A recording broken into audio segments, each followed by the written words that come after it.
Right, so hello and welcome back to Books and Things, and welcome to another Victober video, and welcome to another of my 5 Victorian novels about series. Today I'm going to be talking about 5 Victorian novels about illegitimacy.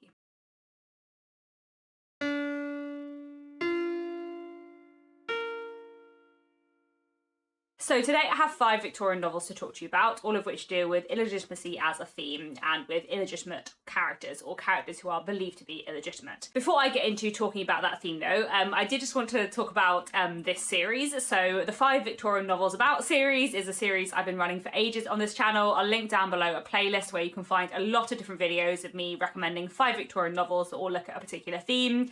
I went back through my 5 Victorian novels about videos to double check that I had not done this one before, because I've definitely been thinking about it for ages, and I've done quite a lot of these now, and sometimes I forget what themes I've done. I have definitely previously filmed a 5 Victorian novels about video to realise that I had actually done that theme before and talked about like 4 of the same books and just forgotten. But anyway, I realised when I was going back through the old videos of this series that I actually started this video series 6 years ago in Victober 2018, and that is really weird. Like, obviously I know I've been doing BookTube for a long time, I've been on BookTube for 9.5 years now, but like it's really weird to think that there are some like series that I've been doing for a really long time. Like, I can't believe I've been making videos telling you about 5 Victorian novels on a particular theme for a whole 6 years, so that's kind of cool. Anyway, today we're talking about Victorian books that explore illegitimacy. So illegitimacy is a really interesting theme in Victorian novels. Within the Victorian period, and you know, for a long time before and quite a while after as well, there was a lot of stigma around people whose parents had not been married when they were born. There was a massive stigma around that, and if you were illegitimate you would suffer from, one, a lot of legal disadvantages. There were lots of spaces in which you couldn't legally inherit, especially in sort of upper class circles when land was often entailed, but you would also suffer from a lot of social disadvantage and social stigma. You know, within the Victorian period there was a massive stigma around sex outside of marriage, especially for women, but there was also massive stigma towards the children of unions outside of marriage, especially female children, but male children too. There was this assumption that your parents, but you know, especially your mother, because this was the Victorian period, was very immoral in having had you outside of marriage, and therefore you were immoral too because you were a product of sin. Like, that was the assumption in the Victorian period, bound up in a lot of Victorian social and religious ideas. Very unpleasant Victorian attitude, and an attitude that was already receiving quite a lot of like backlash within popular culture. And that social stigma around illegitimacy is something that a lot of Victorian novelists wrote about, and that a lot of Victorian novelists obviously felt was really, really unfair. And I think it's really interesting to look at how Victorian novels look at illegitimacy and fight against the prejudices towards illegitimate people, because obviously, like in the UK today, there's not really a stigma at all about whether or not your parents were married before you were born. I think there is probably still in certain circles like an expectation of people being married before they have kids, but not like anywhere near the same degree. So I think it can be quite hard to get your head around like that stigma in the Victorian period, but also it can be a bit hard to get your head around like the position of illegitimate people like as a social group who suffered from a lot of social disadvantage and prejudice, which is basically a very rambly way of saying that I find the theme of illegitimacy really interesting within Victorian literature, and it's something that quite a lot of Victorian novelists look at quite a lot. And I think if you're interested in how like prejudice and intolerance is written about and fought against in literature, then looking at how the Victorians wrote about illegitimacy is really interesting. So the first book I want to talk to you about in this video is Bleak House by Charles Dickens. Bleak House is a big long book with many plots and lots going on in it, but the character I want to talk about today is Esther Summerson. So half of this novel is written from the first person perspective of Esther Summerson, and the other half is written in third person, following a lot of different characters. Esther is illegitimate. She has always known this. Her parents were not married, and she has never known anything about them really. She was brought up by her godmother, who regularly told her that she was not like other children, was set apart from other children, was the product of sin, and therefore that she basically had to spend her whole life like making up for this. And this obviously goes very like deep in Esther's psyche in Bleak House, and you can see that even though Esther definitely doesn't like despise herself in the way I think her godmother wants her to, you can see that Esther has kind of taken her godmother's lessons to heart, and she doesn't believe that she really deserves happiness in the way that other people do. She believes that she has to kind of atone for her mother's sin, as it were. And I feel like the way Bleak House looks at illegitimacy and how Esther's background like affects her as a person, and how her upbringing and the prejudice present within her upbringing has affected her, I feel like that is really, really interesting and something that's dealt with very, very well. I love a lot of things about Bleak House. It is a great novel. I feel like if you're interested in this theme in Victorian literature, then it's definitely one you should read. The next novel I want to mention is No Name by Wilkie Collins. No Name follows the story of two sisters who discover after their parents' deaths that their parents were not actually married, or in fact the parents were married but they'd only got married very, very recently after the death of their mother's first husband. And because they got married so recently, their father hadn't had time to amend their will, so when he dies without a will, his property doesn't go to his two daughters because they are illegitimate and therefore not considered counting at law. His official legal next of kin is a male relation who they don't know at all. All the money goes to that male relation, and the two sisters are left without any money and with legally no name, hence the title No Name. We follow the two sisters, one of whom kind of just accepts her fate, goes to find a job, and the other of whom is like, no, I'm not going to stand for this. I'm going to get revenge and I'm going to get my fortune back. And, you know, because it's a Wilkie Collins novel, drama and sensation stuff ensues. No Name is a really interesting novel. It wasn't my absolute favourite Wilkie Collins books. There's definitely a lot of Wilkie Collins books I like more, but I do think it's really, really interesting in the way that it looks at the theme of illegitimacy and sort of the unfairness of the system that means that these two young women don't get the money that their father wanted to leave them because their parents weren't married. And I feel like this idea of, you know, not even having a name, like not even being legally entitled to your own name is a really powerful one throughout the book. And it's a really, really interesting novel. So I'd really recommend No Name if you're interested in this theme.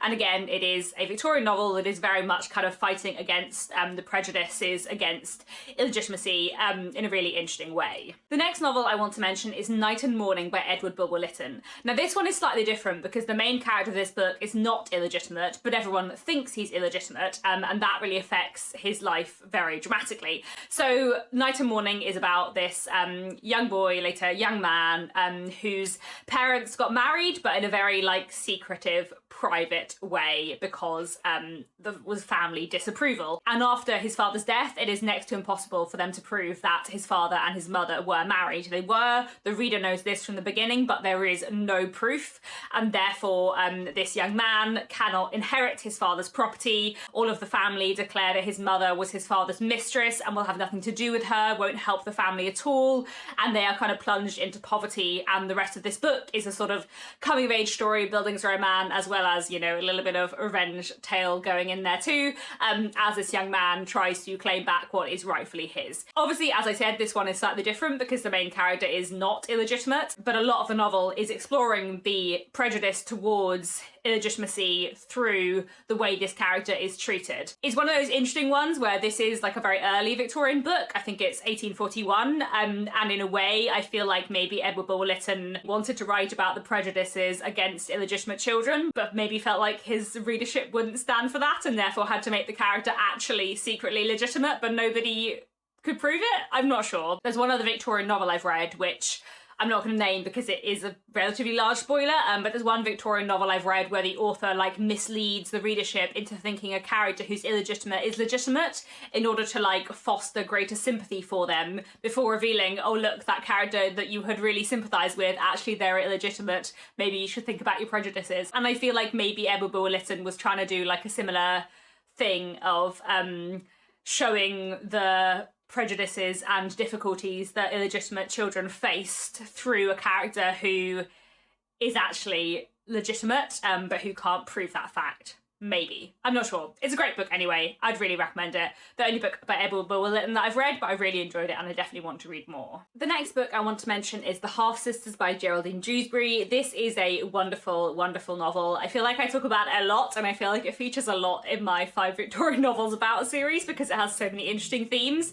But in this novel we follow two sisters who are half sisters. They don't know of each other's existence because one of them is the legitimate daughter of her father and the other is the illegitimate daughter of her father. Their father dies fairly early on in the novel, and we follow these two sisters mostly separately, and then what happens when they meet, originally not knowing that they are related. The Half-Sisters is such a great novel, and I feel like it does look really interestingly at the very different social positions of these two women. And the social positions don't only come from legitimacy versus illegitimacy. Alice, the legitimate daughter, has a much more middle-class background, which is obviously partly because her parents were married and her father was middle class. But Bianca, her middle-class father, had a relationship with a lower-class Italian woman, and Bianca's upbringing is much more lower class, and this is tied up with her illegitimacy too, and we follow her life as she becomes an actress while Alice becomes a kind of conventional middle-class housewife.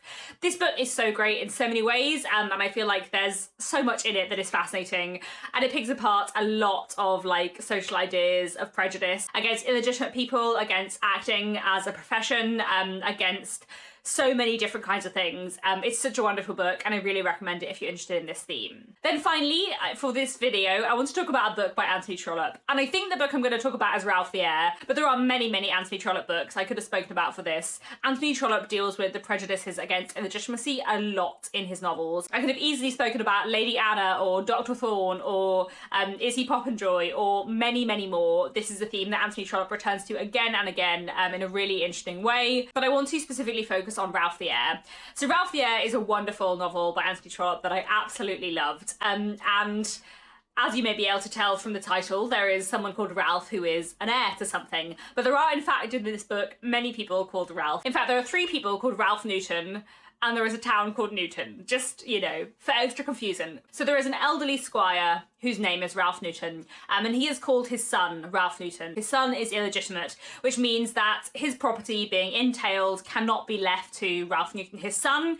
It is in fact going to go to his nephew, also called Ralph Newton. His nephew is Ralph the Heir, and this book looks at a lot of things. It looks at the complexities around this inheritance and the elderly squire's kind of utter dismay that he can't leave this fortune to a son who he absolutely loves and who he desperately wants to see do well in life and to live in his property. He doesn't like Ralph the Heir, and to be honest, like, Ralph the Heir is not a great guy. The illegitimate Ralph is like so much nicer and lovelier in every way. It's clear to the readers and pretty much everyone around them that Ralph Newton, the illegitimate, is a much better man than Ralph Newton, the heir.